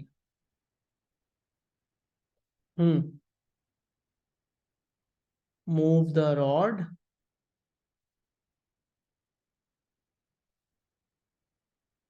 faster। Strong magnets वो खुद use कर चुका है। जिसने बोला है मोर current, क्या ये भी सही आंसर है कि ज्यादा करंट पास करें रॉड में से? Is that also a correct answer और नॉट? नो। नो भाई, करंट तो आप खुद इंड्यूस करवा रहे हो बेटा, करंट तो आप खुद भेज इंड्यूस करवा रहे हो, रॉड के मूव करने की वजह से करंट फ्लो कर रहा है। अब सवाल सुनो जरा गौर से, how can you increase the reading on the ammeter reading? वो आपसे पूछ रहे हैं कि करंट कैसे ज्यादा इंड्यूस करवाया जा सकता है, और आप आगे से सामने से बोल रहे हैं कि ज्यादा करंट पास कर दें। ये क्या बात हुई? आपने बताना है कि ज्यादा करंट कैसे पास होगा, बिकॉज आप मैकेनिकल एनर्जी के थ्रू इलेक्ट्रिकल एनर्जी प्रोड्यूस कर रहे हैं, तो अब आपने एक्सप्लेन करना है कि कैसे करंट ज्यादा पास। ये आप क्या करते क्या हैं, आधे से ज्यादा बच्चे इस वाले चैप्टर को, इलेक्ट्रोमैग्नेटिक इंडक्शन के चैप्टर को, इलेक्ट्रोमैग्नेटिक फोर्स वाला जो चैप्टर है उससे कंफ्यूज कर देते हैं, है ना? तो भाई अलग अलग है, जो जिसमें फोर्स लगती है ना, उसमें ऑलरेडी यहाँ सेल लगा हुआ होता है, ऑलरेडी वायर में करंट फ्लो कर रहा होता है। आप फ्लो नहीं करवा रहे होते हैं, वायर के अंदर ऑलरेडी करंट जा रहा होता है और उसकी वजह से वायर पे अपवर्ड या डाउनवर्ड फोर्स लगती है due to that current flowing. तो दो अलग अलग केसेस हैं, एक में आप करंट भेज रहे हो और फोर्स लग रही है, इसमें क्या है कि आप फोर्स लगा रहे हो जिसकी वजह से करंट फ्लो कर रहा है। So exact opposite of each other, don't confuse the two. Describe how Lenz law applies when the bar is moved upwards, right. Lenz law क्या करता है, आप हमेशा आपके मोशन को अपोज करता है, तो रॉड पे डाउनवर्ड फोर्स लगेगी, rod will experience a downward force because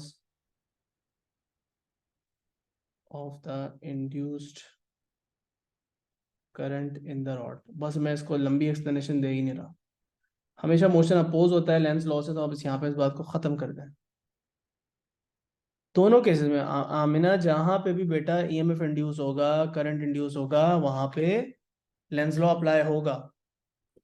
that occurs in the coil, जब आप एक मैग्नेट को कॉइल के करीब लेके आते हो तो मैग्नेट रिपेल करता है कॉइल को, कॉइल मैग्नेट को रिपेल करता है, और जब आप मैग्नेट को दूर लेके जा रहे हो तो कॉइल उसको अट्रैक्ट करता है। इसी तरह जब आप इस वायर को नीचे मूव करेंगे तो मैग्नेट वायर पे एक अपवर्ड फोर्स लगाने की कोशिश करेंगे, which means you will feel some resistance when moving the wire down. And similarly when you move the wire up, आप तो ऊपर मूव कर रहे हो लेकिन मैग्नेट कोशिश करेंगे कि उस पर एक डाउनवर्ड फोर्स लगे because of the current that is induced in the wire. Okay, G, we are done with question 6 as well. Now we have a lens question. Shows part of the ray diagram. Part of the ray diagram. So it's not a complete diagram and it's a magnifying glass. Magnifying glass पढ़ते हैं आपको case याद आ जाना चाहिए कि lenses वाले में हमने केसेस पढ़े थे, उसमें कौन सा वाला केस है। वर्चुअल इमेज बनती है और आपका जो ऑब्जेक्ट होता है वो पॉइंट एफ से आगे होता है, मतलब it's closer to the lens than its focal length. और वर्चुअल इमेज बनती है इधर कहीं जाके बनती है, मैग्नीफाइड होती है, राइट। ये सारी बातें पढ़ी हुई हैं तो पूरा कैसे याद होना चाहिए। टाइप ऑफ लेंस क्या है, कन्वर्जिंग, दो ही तो पढ़े, कन्वर्जिंग डाइवर्जिंग, शेप से पता लग रहा है converging. What happens to the ray of light R as it enters the lens. तो रे, अच्छा अब उन्होंने किया क्या है, अब मैंने आपको जब चैप्टर शुरू करवाया था एक छोटी सी बात बताई थी। देखो हो ये रहा है कि जो रे आर है इसको जरा गौर से देखो, रे आर एयर से ग्लास में एंटर हो रही है और फिर ग्लास से वापस एयर में जा रही है। So what is happening is कि ये सिंपल आपकी रिफ्रैक्शन ही हो रही है। अब अगर आप जूम इन करके देखें तो आपको पता चलता है कि रे यहां पे भी अपने बेंड हो रही है और फिर यहां से भी बेंड हो रही है। और अगर आप यहाँ पे नॉर्मल बनाए, नॉर्मल यहाँ पे पता है कैसा बनेगा, अब जरा आंखें खोल के देखना, ये सरफेस यूं है तकरीबन, तो इसका नॉर्मल कुछ ऐसा बनेगा। बहुत जूम इन करके हम इसको फोकस के साथ देख लेते हैं, तो ये आपका बन गया कुछ नॉर्मल टाइप। अब ये है तुम्हारा एंगल ऑफ इंसिडेंस और ये है angle of refraction. You can clearly see that the रे has bent towards the normal. अब अगर मैं यहाँ पे जाऊँ तो यहाँ पे भी एक नॉर्मल बना सकता हूँ, बहुत ही कॉम्प्लिकेटेड सा बनना है, but you will be able to see hopefully. ये रेड वाला नॉर्मल है कि ये जो एंगल है ये इंतहाई स्मॉल है यहाँ पे और ये एंगल बड़ा है, मतलब रे has actually bent away from the normal. ये एंगल आर है और ये एंगल आई है, इतना छोटा है कि मुझसे बनाया भी नहीं जा रहा। बट हो क्या रहा है कि जब लाइट एंटर करती है और लीव करती है, दो बार बेंड होती है लाइट। उसका ओवरऑल इफेक्ट ये होता है कि हम जब सिंप्लीफाइड एक थिन लेंस बनाते हैं तो हम दो बार दिखाते ही नहीं रिफ्लेक्शन, हम बस लेंस के अंदर से सेंटर से लाइट को जो है वो फॉर सिंप्लिसिटी से हम क्या करते हैं कि हम लाइट को what do you call it, बस हम लाइट को एक दफा बेंड करके दिखा देते हैं। बट हो ये रहा होता है रियलिटी में कि लाइट दो दफा एंटर होते हुए और लीव करते हुए दो दफा बेंड कर रही होती है। तो वो जो दोनों बेंडिंग हैं वो हम यहाँ पे एक्सप्लेन करेंगे, राइट। रिफ्रैक्शन जो हो रही है दोनों पॉइंट्स पे, as it enters and as it leaves, इन दोनों पॉइंट पे हम एक्सप्लेन कर देंगे, ठीक है। तो अब बताओ रिफ्रैक्ट्स, रिफ्रैक्शन का वर्ड लाजमी यूज करना है बेटा, रिफ्रैक्ट्स टुवर्ड्स द नॉर्मल।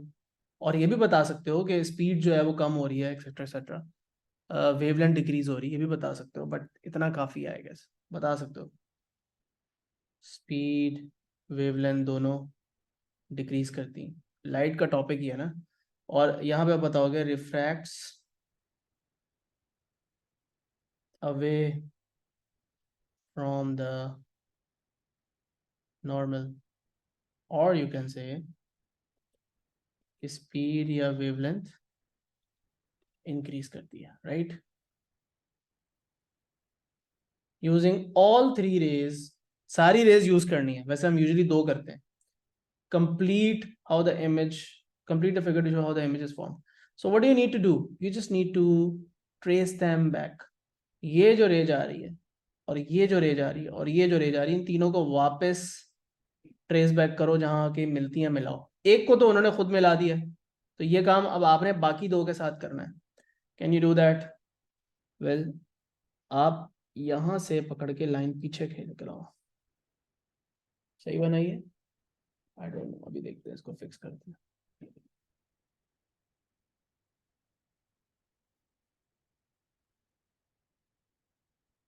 ये इस वाली रे को मैंने पीछे की तरफ खींचा। अब जो ये वाली रे है,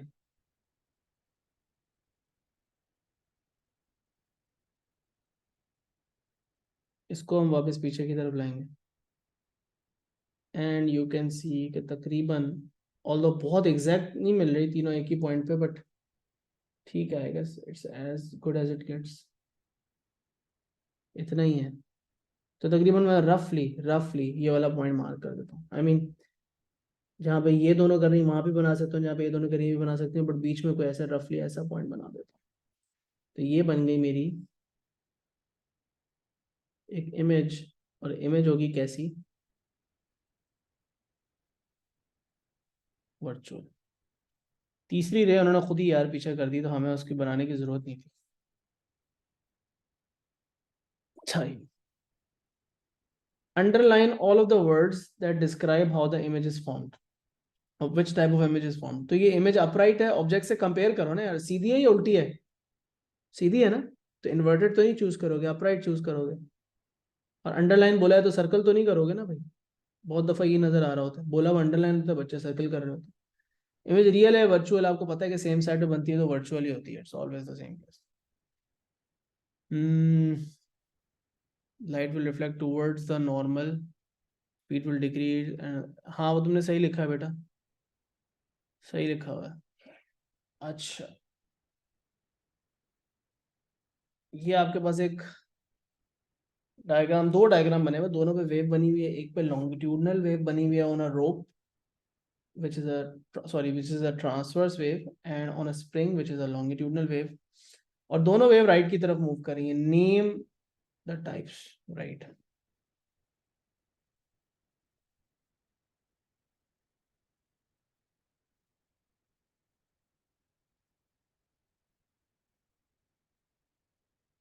ऑन फिगर 4.1, सो पहला वाला diagram, draw a wave which has a smaller frequency Y. Smaller frequency के साथ कैसी वेव बनाऊंगा? प्लीज कोई मुझे बता दे। Smaller longer wavelength, smaller frequency का मतलब longer wavelength, which basically means कि अगर मैं एग्जैक्ट ऐसी वेवलेंथ बनाऊं, एग्जैक्ट ऐसी वेव बनाऊं, क्या हो रहा है ये? रुको भाई,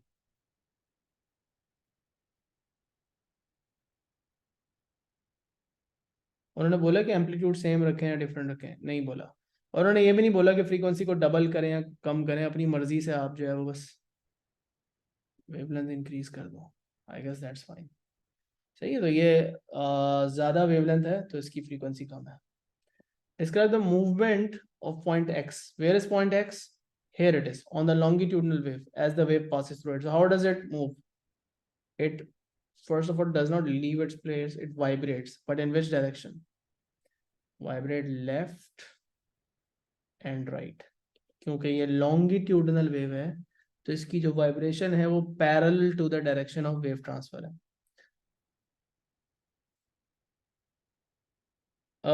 Some sentences that a student writes about waves, his teacher places a ring around mistake.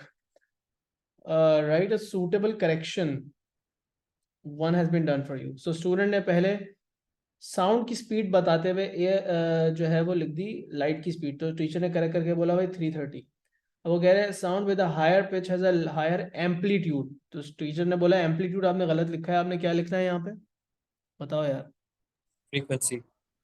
Higher pitch का मतलब है कि हायर फ्रीक्वेंसी होगी।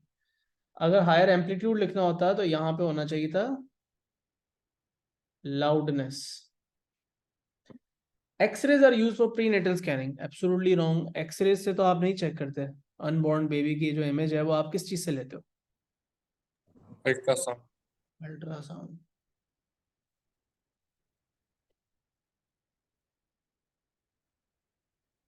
और एक्सरे क्यों नहीं यूज करते?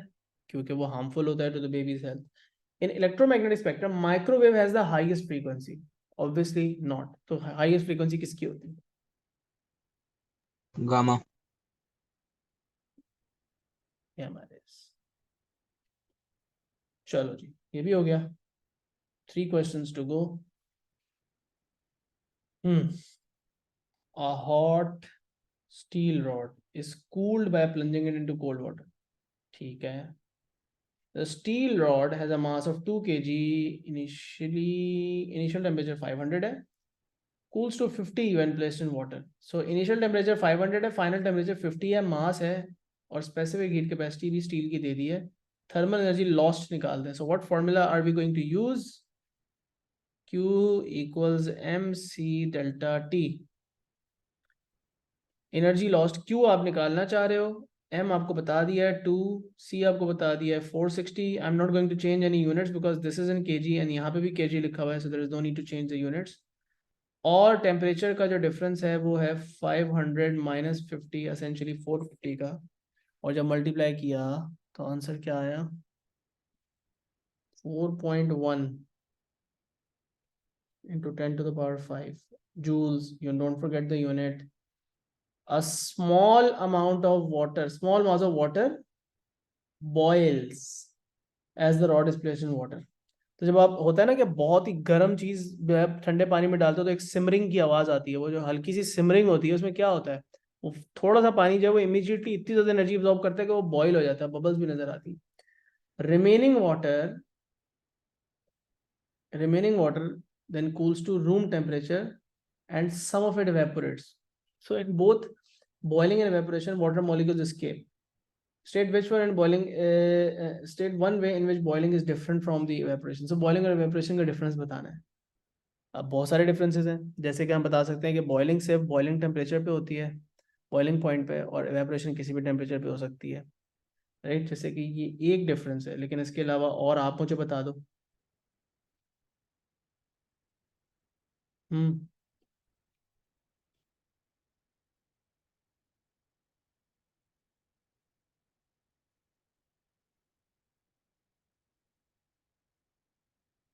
और कोई differences हैं? क्या हो गया भाई? Boiling happens throughout the liquid. But evaporation, difference बताना होता है तो दोनों की पूरी बात करनी होती है। evaporation only happens at the surface, right? So यहाँ पे मैं लिख रहा हूँ while evaporation can happen at any temperature of the liquid। So एक और हमने अभी क्या आपको बताया कि boiling through out the liquids body होती है, जबकि जिसके से बबल्स भी नजर आती हैं, और जो evaporation है सिर्फ सरफेस पे होती है। और बाकी है कि evaporation जो है वो इवेपोरेशन के बारे में हमने और क्या पढ़ा? इवेपोरेशन अपनी अपनी जो लिक्विड अपनी इंटरनल एनर्जी वो यूज करता है, which leads to cooling, whereas boiling basically requires external heat,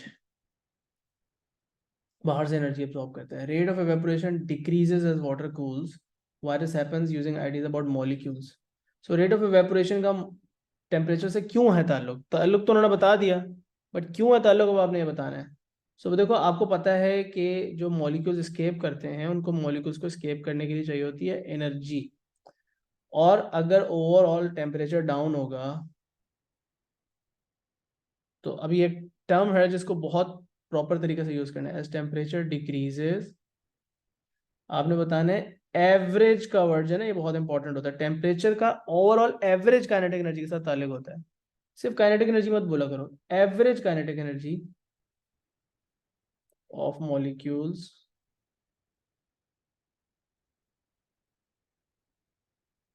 increases, so molecules have less energy to escape the forces or break free from the forces of attraction.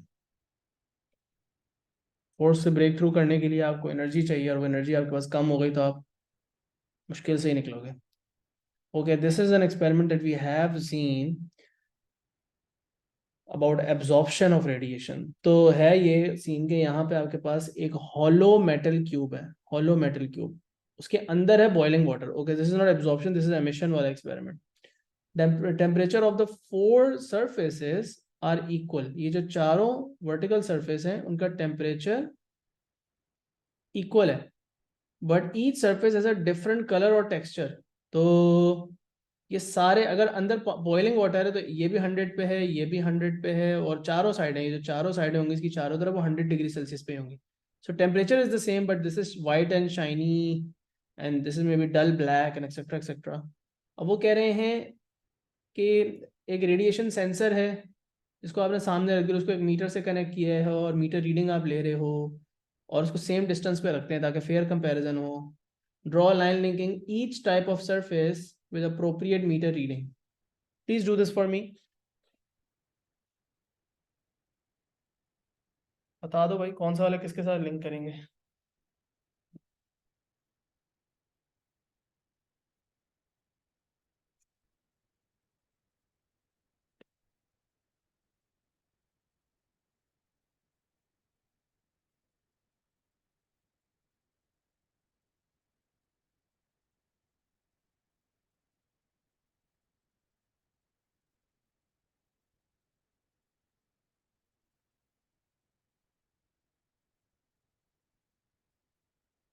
Ji,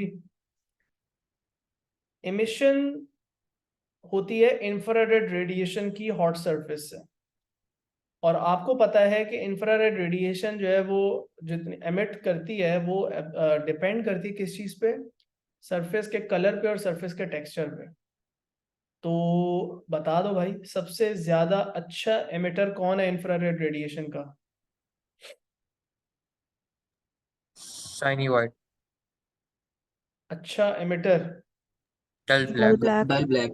dull black, black भी हो और साथ में डल भी हो, तो ये दोनों चीजें ऐड टुगेदर करके सबसे अच्छा एमिटर होते हैं इंफ्रारेड रेडिएशन का। सो डल ब्लैक को किससे, इससे लिंक करना चाहिए, फिर सबसे ज्यादा रेडिएशन यहीं से डिटेक्ट होगी। फिर इसके बाद आ जाता है, एक तो उन्होंने ऑलरेडी कर दिया है, शाइनी ब्लैक को उसके सेकंड नंबर पे रख दिया, तो ये this is number 1, this is number 2, number 3 पे है ये वाला। So which comes on number 3? Dull white. Dull white, क्योंकि डल है तो एमिशन ज्यादा होगी। अब दूसरा भी वाइट है लेकिन शाइनी है, तो this is the poorest emitters of infrared radiation and this ranks 4th, right? Okay, good. अब कह रहे हैं hot surfaces produce convection currents outside the metal cube. How convection current is produced? बेटा सारी सारी स्टोरी ये है कि यहाँ पे जो एयर है इस जगह पे देखो, ये हॉट सरफेस है तो इसके आसपास जो एयर होगी ये हॉट हो जाएगी, ऊपर जो एयर है वो कूल है। हॉट एयर करेगी एक्सपैंड, और एक्सपैंड करने की वजह से करेगी राइज। कूल एयर होगी मोर डेंस, तो वो करेगी सिंक। This sets up. अब ये वाली कूल एयर नीचे आके फर्दर हॉट हो जाएगी, तो फिर ये राइज करेगी, ये वाली एयर ऊपर कूल हो जाएगी, थोड़ी सी कूल होगी नीचे आ जाएगी, तो एक साइकिल बन जाएगी, कन्वेक्शन करंट्स बन जाएंगे जो कि हमारे यहाँ पे सेटअप हो जाएंगे। तो कन्वेक्शन करंट कैसे प्रोड्यूस होता है बस यही बताना है, let's see. So air near the cube becomes hot and expands, expand इसका जरूरी है। So what decreases? Its density, density से लिंक करना जरूरी है. सो हीटिंग से होती है एक्सपेंशन और एक्सपेंशन से होती है density decrease. So its density decreases, and what does it do then? It rises. Cool air further above the metal cube is more dense, so it falls towards the cube. This keeps repeating, setting up convection currents. चलो जी, ये खत्म हो गया paper. Oh no no, there is one more question. There is one more question forces के, vectors के बारे में. 1 minute दो बस, करते हैं स्टार्ट.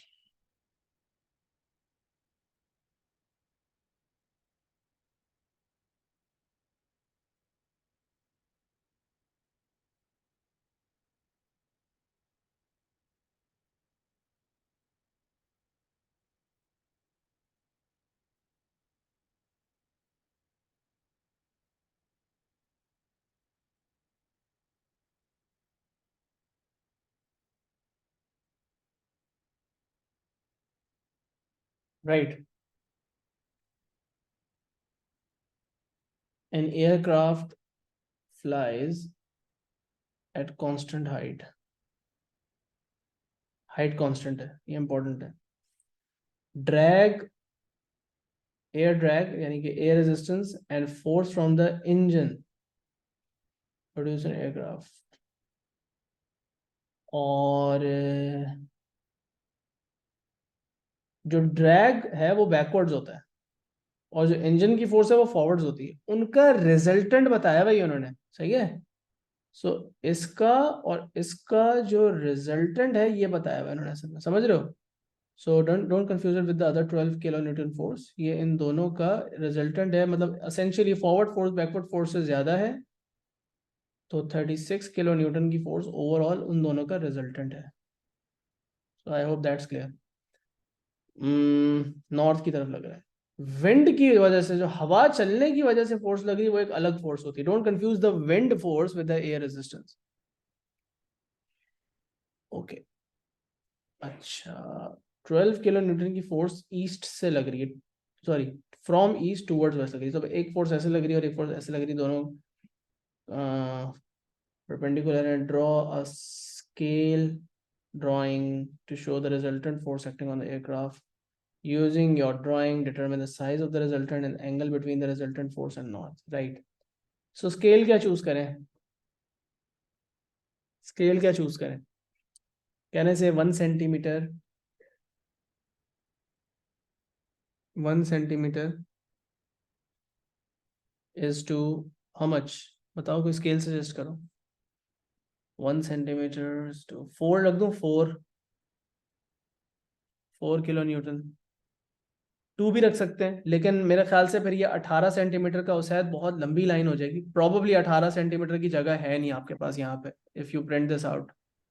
सो आई गेस ये सही 12 रहेगा. Kilo newton. 12 kilo newton. 1 centimetre 12 kilo newton का. तो इसका मतलब तुम इसके लिए सिर्फ और सिर्फ 1 सेंटीमीटर की लाइन बनाओगे, इतनी सी. तो आपका ट्राइंगल फिर इतना सा बनेगा, ऐसा ट्राइंगल बनेगा. Do you think that's appropriate? 6. 1:3, 1:4, 1:6 में भी एक्सेप्टेबल है फिर भी ये, लेकिन 2 सेंटीमीटर की लाइन होगी तो तकरीबन इतना बन जाएगा. और ये 6 सेंटीमीटर, चलो ये फिर भी गुजारा कर रहा है, लेकिन वो 112 वाला तो बिल्कुल ही खैर. मैंने 1:4 चूज किया है. तो ये कितने सेंटीमीटर का बन जाएगा? ये 3 सेंटीमीटर का बन जाएगा और ये 9 सेंटीमीटर का बन जाएगा. तो I bring up the grid over here. Obviously you are going to use your what, you are going to use your ruler. I am just going to use my grid over here. मैं इसको use कर लूँगा.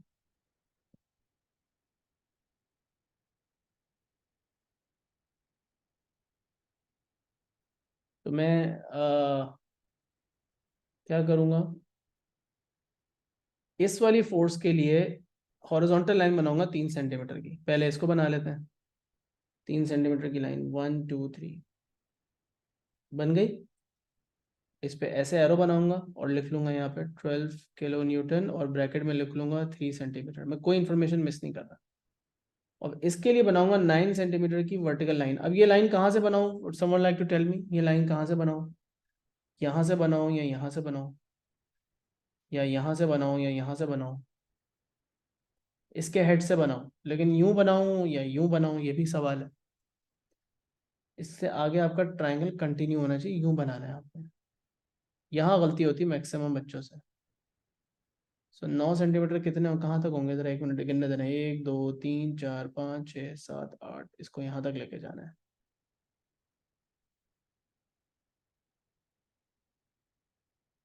ये आपका 36 kilo newton slash 9 centimetre की line बन गई। What is the resultant going to look like? It's gonna be from here to here. अब ऑब्वियसली आप इसको अपने रूलर से मेजर करोगे। This is your resultant. So you are going to bring out your ruler and then you are going to place it like this, right? और इसको major करोगे इस डायगोनल को। मेरा रूलर अभी किसी काम का नहीं है यहाँ पे, तो छोटा बड़ा होता रहता है। So there is obviously no point. So obviously आप पता कर सकते हो कि आपका एग्जैक्ट आंसर क्या आएगा। अगर आपकी 3 सेंटीमीटर की लाइन है और अगर आपकी 9 सेंटीमीटर की लाइन है, तो आपको पता है राइट एंगल ट्राइंगल है, पाइथागोरस से एग्जैक्ट आंसर आपको, आपकी जो लाइन आनी चाहिए वो 9.5 सेंटीमीटर की आनी चाहिए। ये जो आनी चाहिए टेक्निकली वो आनी चाहिए 9.5 सेंटीमीटर की। और अगर ये 9.5 सेंटीमीटर की लाइन है तो उसको 4 से मल्टीप्लाई करूंगा तो मुझे पता लगेगा कि मेरा जो रिजल्टेंट वेक्टर है वो 38 किलो न्यूटन का बन रहा है, जो कि मेरा यहाँ पे आंसर हो जाएगा।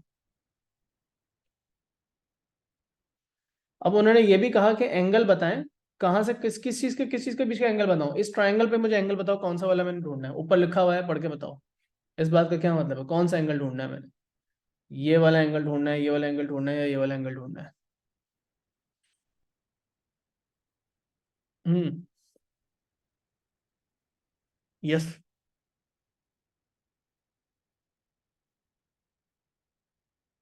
कौन सा एंगल ढूंढना है? No no no no no, एक ही है, दोनों नहीं ढूंढ सकते। उन्होंने क्लियर कट बताया हुआ है। एंगल बिटवीन द रिजल्टेंट, मतलब ये वाली लाइन, एंड नॉर्थ। नॉर्थ कैसे होता है? नॉर्थ यूं होता है। तो आपको ये वाला एंगल ढूंढना है भाई। यहाँ पे उन्होंने ऑब्लिगेशन लगाई है, उन्होंने कहा ये वाला एंगल ढूंढो। अब ये वाला एंगल ढूंढने के लिए आप उठाओगे अपना प्रोट्रैक्टर और प्रोट्रैक्टर को रोटेट करोगे और इसे यहाँ रखोगे। क्या आ रहा है एंगल तकरीबन? ये 0 है, ये 10 है, और ये 20, और 20 से एक कम मेरा 19 आ रहा है। I guess that would be correct. 19 या 20 एंगल आएगा। मार्किंग स्कीम में क्या रेंज दी हुई है? 18 ±3। सो मतलब 15 से लेकर 21 के बीच में कुछ भी एक्सेप्टेबल है। अगर आप पाइथागोरस थ्योरम लगाओ तो आपको बहुत एग्जैक्ट पता चल जाएगा कि एंगल क्या आना चाहिए। मैं tan इनवर्स लगाता हूँ और मैं बोलता हूँ 12 डिवाइडेड बाय, तो 18.4 एग्जैक्ट आंसर है। But I guess will just write, मेरा 19 आ रहा था, मैंने 19 डिग्री यहाँ लिख दिया। ठीक है, right. Acceleration is uniform. Describe how uniform acceleration differs from non-uniform acceleration. Right. Change of velocity in every given time interval. एक constant time interval में change of velocity in every given time interval. कोई एक interval choose कर लो, 1 1 second का या 2 2 seconds का या 3 3 second का इंटरवल बना लो और टेबल पे वैल्यूज लिख लो। तो उस गिवन टाइम इंटरवल के अंदर अगर वेलोसिटी का चेंज हर बार सेम है तो दैट इज यूनिफॉर्म। और अगर वो चेंज ऑफ वेलोसिटी जो है वो हर बार डिफरेंट आता है हर उस गिवन इंटरवल के अंदर, पहले 2 सेकंड में वेलोसिटी कुछ और चेंज हो रही है, अगले 2 सेकंड में कुछ और चेंज हो रही है, अगले 2 सेकंड में कुछ और चेंज हो रही है, then it's non uniform. So change of velocity in a given time interval is same in uniform acceleration and change of velocity in every given time interval is different in non-uniform acceleration. इसकी example जल्दी से quick देख लो यार, time waste किए बगैर. थोड़ा सा मैं टेबल वैल्यू सोचने के बजाय बताना ज़्यादा आसान है. मोशन का टॉपिक कहाँ है? हम्म, हम्म, हम्म, हम्म, हम्म.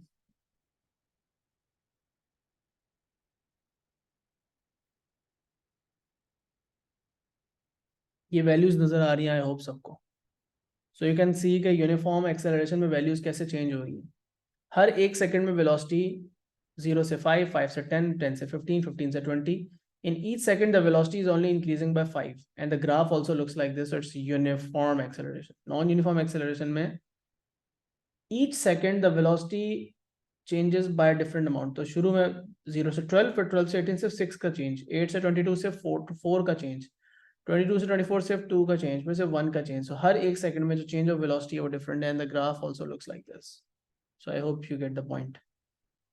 चलो चलो चलो चलो, last part. Mass of the aircraft is this. Calculate the acceleration of the aircraft. Well, that is resultant force equals ma. Resultant force ही तो निकाली है आपने इस आंसर के अंदर. ये जो आपने फोर्स निकाली है इन दोनों का जो यूं रिजल्टेंट लग रहा है वो ये है, और ये किलो न्यूटन में है, तो ये 38,000 हो जाएगा.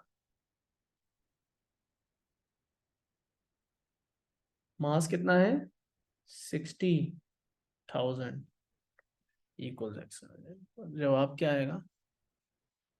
38,000 डिवाइडेड बाय 60,000, 0.63 मीटर्स पर सेकंड स्क्वायर. ऑलराइट, हो गया भाई, अल्हम्दुलिल्लाह. ठीक है, नेक्स्ट क्लास में मिलते हैं इंशाल्लाह. आई थिंक हमारे 5 सेशन हो गए, या आई गेस 6 हो गए अभी तक, तो 2 या 3 और होंगे. हो सकता है 2, 3 ना हो, कोई अभी सोचा नहीं है exact, but that might be the case. ठीक है, रमज़ान के बाद शायद थोड़ा सा फिर एटीपी की भी प्रैक्टिस करें, फिर बता दूंगा आपको. और सिटी स्कूल वालों बच्चों, कल आपकी टीम्स पे भी सुबह के टाइम क्लास होगी 11 बजे. तो वो आपका लिंक विंक, आपको जो शेड्यूल है उसके अंदर ही हर क्लास का लिंक लिखा हुआ है, तो आ जाना. अ, देख लेंगे, कुछ डिसाइड कर लेंगे. पहले से मैं बता दूंगा मैं क्या रिवाइज करवाऊंगा. कोई ऐसी चीज़ रिवाइज करवाऊंगा जो सबको ज़रा मुश्किल लगती हो, जैसे मोमेंटम या इस टाइप के क्वेश्चंस जो हैं वो सब सभी गलत कर रहे होते हैं, एक दो को छोड़ के, तो वो कर लेंगे आई गेस.